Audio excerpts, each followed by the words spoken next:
Alors, 100% de la population mondiale fait passer ses propres besoins avant les miens.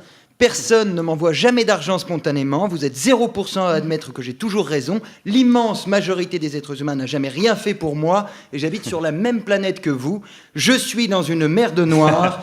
Mais rassurez-vous, je fais tout ce que je peux pour passer une bonne journée parmi vous. Nous sommes le vendredi 6 septembre et c'est l'anniversaire de la mort de Luciano Pavarotti.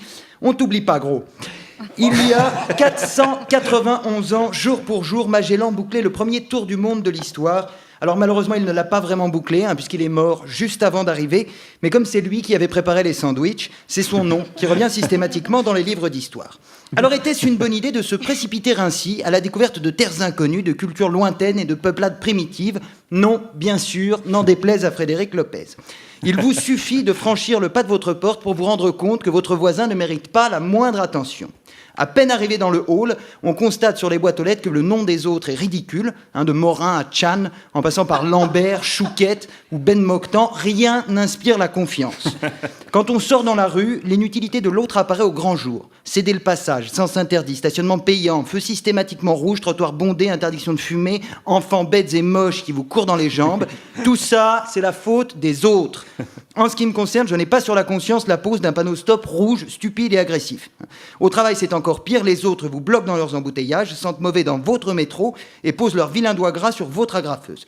Tout ça pour toucher un salaire ridicule dont on va ponctionner une grande partie pour la donner à qui ?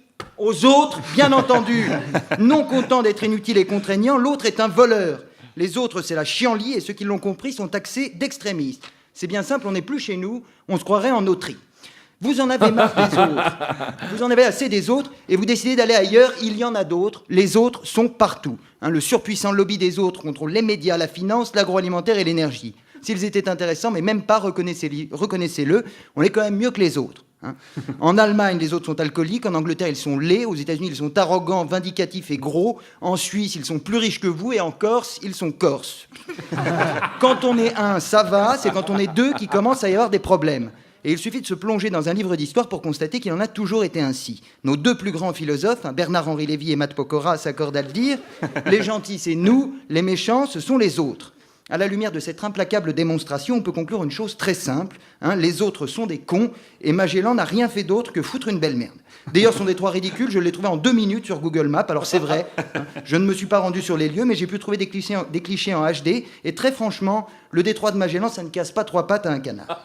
Cet été, je suis allé dans les gorges du Tarn, je peux vous dire que c'était autre chose.